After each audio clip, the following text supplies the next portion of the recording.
Olá pessoal, tudo bem? Meu nome é Samir Karam, sou especialista em Design Thinking e metodologia ágil, atuo há mais de 10 anos com gerenciamento de projetos, sou professor universitário e estou à frente da área de transformação digital Lean de uma consultoria de desenvolvimento de software. O meu papel, junto com o time de design, é ajudar os nossos clientes a encontrar as melhores soluções para os seus problemas, usando essas técnicas como Design Thinking, metodologias ágeis, Design Sprint e a metodologia Lean como um todo. Bom, hoje eu vou falar um pouco para vocês sobre um dos principais pilares do Design Thinking, que é a colaboração. E é também sobre como técnicas de criatividade e cocriação ajudam, contribuem para a excelência de um trabalho em equipe. Esse trabalho em equipe ele pode ser utilizado numa resolução de um problema, de uma startup, em uma grande corporação ou dentro mesmo de sala de aula, onde alunos e professores se reúnem usando o Design Thinking, que é uma abordagem colaborativa para a resolução de problemas.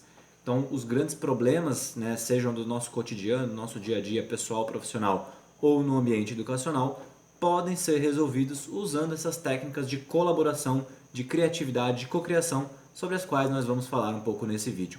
Uma continuidade de um vídeo que vocês já encontram aqui no canal do Sebrae sobre o Design Thinking, então vamos nos aprofundar um pouco mais sobre esse pilar da colaboração. Só resgatando rapidamente, o que é Design Thinking, né? Lembrando que Design Thinking é uma abordagem criativa para a resolução de problemas, para encontrar de fato as respostas, e é uma abordagem baseada num pensamento cíclico. É um pensamento onde você não vai em linha reta partir de um problema e chegar logo numa primeira solução. Muito pelo contrário, essa abordagem ela vai usar os três pilares sobre os quais nós já falamos em um vídeo anterior, que são a empatia, a experimentação e a colaboração. E através destes três pilares, junto com o time, nós vamos navegando nas etapas de design para poder entender qual é o real problema e então chegar na melhor solução para aquele problema. Como disse, hoje nós vamos então nos aprofundar neste pilar da colaboração, tudo bem? A colaboração, pessoal, nada mais é do que um trabalho em equipe. Porém, nós temos técnicas para isso. Não é simplesmente colocar as pessoas dentro de uma sala e fazer um brainstorm, por exemplo. Né? Isso é ok, é uma técnica válida, mas não é a forma mais eficiente da gente de fato chegar numa solução. Para isso, eu gostaria que vocês lembrassem quais são as etapas do Design Thinking e como que ele funciona naquele formato de diamante duplo. O Design Thinking, então, ele tem 4 etapas. Ele tem a etapa de imersão, definição, ideação e prototipação, correto? A colaboração ela é parte de todas as etapas. Ela não acontece em um momento único do design, ou seja, eu não vou simplesmente ouvir o cliente e depois resolver aquele problema sozinho. Muito pelo contrário. A base do design, a base da colaboração, do trabalho em equipe como parte da resolução de problemas, implica em realizar esse trabalho de uma forma colaborativa ao longo de todas essas etapas. Vou dar alguns exemplos. Então, na etapa de imersão, pessoal, quando você ainda está definindo qual é o real problema que você está querendo trabalhar, seja em sala de aula, seja um novo estudo que está sendo feito de uma nova disciplina, ou seja um problema do seu cotidiano, do seu dia a dia dentro de uma organização, a imersão então é ir a campo, é ir aonde o problema está acontecendo. Então nada melhor do que usar uma equipe multidisciplinar e ouvir todos os pontos de vista sobre aquele problema. Por que eu digo isso? Porque essa etapa do espaço do problema, desse primeiro diamante, ele tem esse significado de divergir e convergir em cima de visões diferentes sobre aquele mesmo problema. Então é muito melhor eu entender qual é a visão de cada membro da equipe que tem um retrospecto, uma bagagem já muito diferente da sua vida, ao invés de eu ter uma visão apenas individual e achar que eu já sei tudo acerca daquele problema. Então, por exemplo, dentro de uma organização eu vou pegar uma pessoa da área de tecnologia, uma pessoa do comercial, uma pessoa do financeiro, uma pessoa de marketing, RH, enfim, junto a essas pessoas e vamos investigar, vamos fazer um reenquadramento em cima de um determinado problema para que todos possam expressar seu ponto de vista. Dessa forma, a imersão em cima daquele problema vai ser muito mais profunda, muito mais valiosa. Ainda no primeiro diamante, quando nós estamos falando da etapa de definição, é uma etapa super importante para priorizar qual é o principal, quais são os principais problemas que estão sendo discutidos. Então, mais uma vez, será que é somente a minha opinião sobre qual é o principal problema é a melhor, talvez cada membro da equipe tenha uma visão diferente em termos de priorização dos problemas dos quais estamos discutindo. Mais uma vez, nós usamos algumas técnicas, por exemplo, a votação Zen, onde, uma vez que eu já mapeei todas as visões de um determinado problema, usando cartões de insight, então muitas vezes nós vamos a campo. Como é que eu faço isso? Escreve cada um alguns post-its, 4, 5, 6 cartões de insight, né, em alguns post-its, e a gente cola todos esses post-its, por exemplo, numa parede, como vocês estão vendo aí. Depois, o que a gente pode fazer nessa etapa? A gente pode votar. Cada um membro da equipe vai ter 3 votos e somente 3. Mesmo que eu tenha 50 problemas diferentes, aí que cabe a priorização.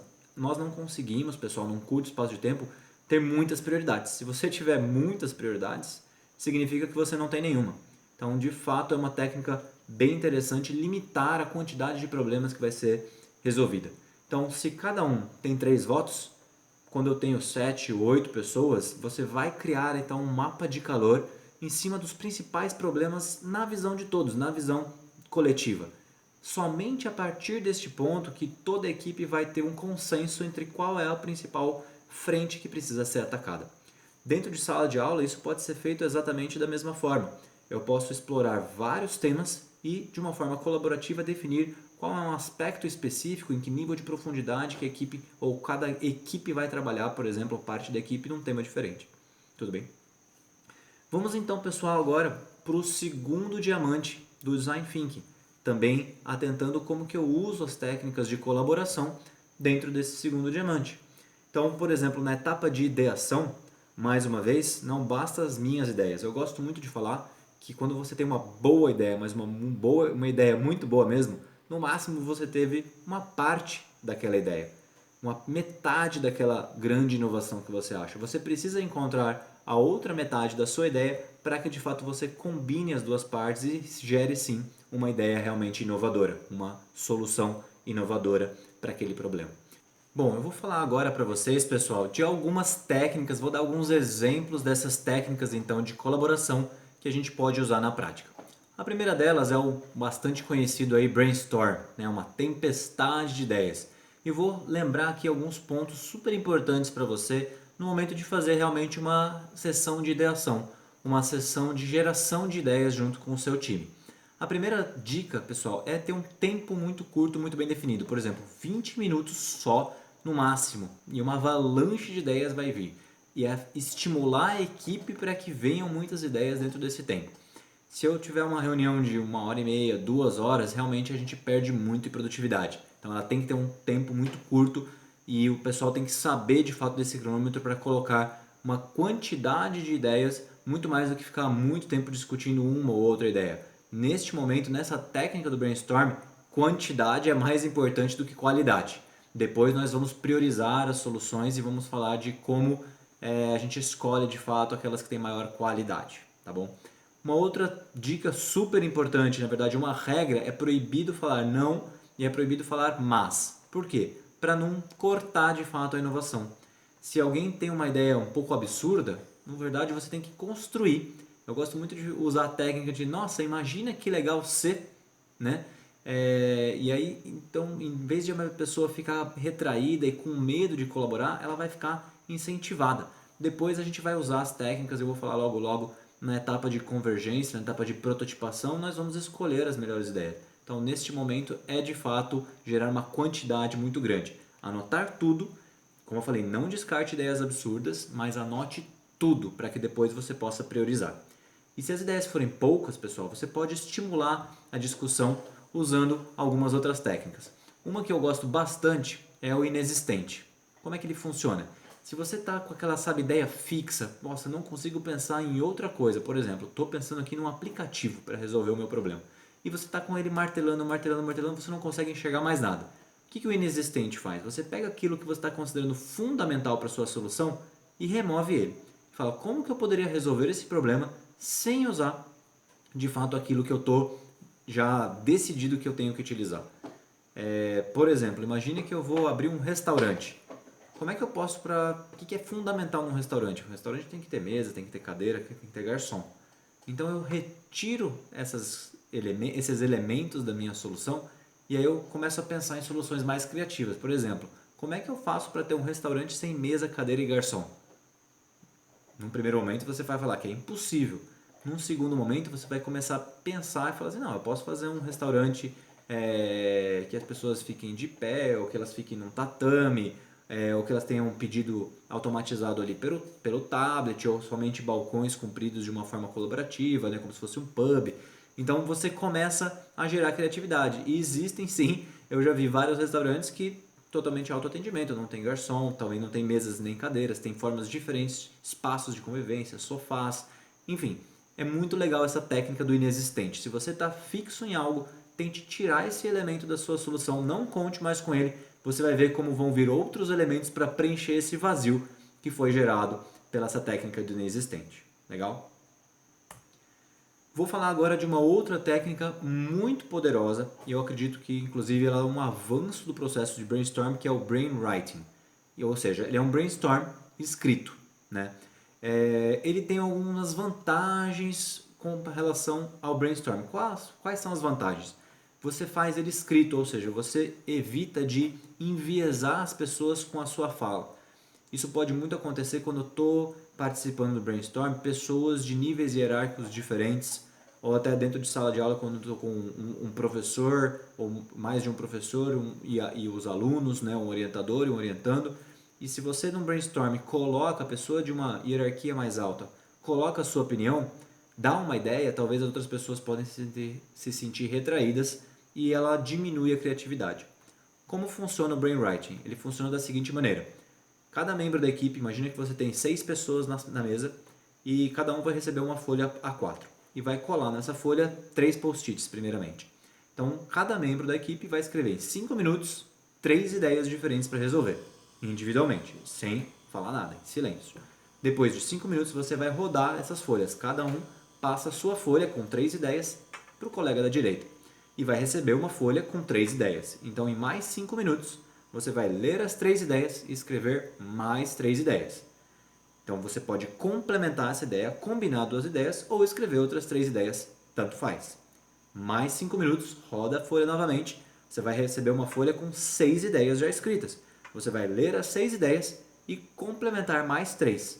Pode de novo combinar algumas ideias, complementar as ideias que já estão escritas ou construir outras 3 ideias diferentes, tanto faz. Pessoal, rodando esse processo com 6 pessoas, em 30 minutos nós geramos mais de 100 ideias diferentes. Olha que poderosa essa técnica, ou seja, em 30 minutos, onde talvez se você estivesse numa reunião falada, você ia discutir muito menos ideias, você ia ficar em 4, 5, 6 ideias diferentes, você gerou mais de 100 ideias de como resolver aquele problema sobre o qual você está discutindo. Então, o brainwriting é uma técnica muito poderosa, pessoal, para ajudar vocês neste momento de ideação, nessa etapa de divergência, de gerar o maior número possível de ideias diferentes para aquele problema, de uma forma muito criativa e de uma forma colaborativa. Na última etapa, então, nós temos que priorizar. E mais uma vez nós usamos a colaboração para escolher as ideias usando o mesmo contexto da votação Zen, onde de todas as 100 ideias que foram geradas, cada membro vai ter 3 votos. Vai ser bem difícil, mas com o mapa de calor novamente a gente vai priorizando, ou seja, nós vamos ver o consenso, onde estão as melhores ideias, as ideias que são desejáveis, praticáveis e viáveis na opinião do grupo, na opinião de todos os envolvidos ali.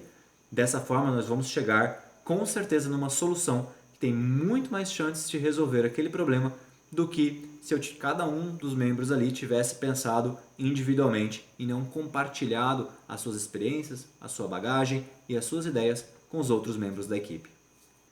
Bom, pessoal, eu vou passar a palavra agora para a Thalia Couto. Ela vai falar um pouco mais com vocês sobre colaboração e trazer cases reais de como aplicar técnicas de criatividade, técnicas de colaboração para resolver um problema em equipe. Thalia, muito obrigado. Olá, eu sou a Thalia Couto, possuo mais de 10 anos de experiência atuando na área de gente e gestão e atualmente estou trabalhando com foco em RH ágil. A cultura colaborativa é um conceito que está diretamente relacionado à terceira revolução industrial, também conhecida como a era digital. Antes da era digital, os processos não eram tão complexos e não mudavam com tanta frequência. O trabalho acontecia de forma cooperativa, ou seja, através de processos repetitivos.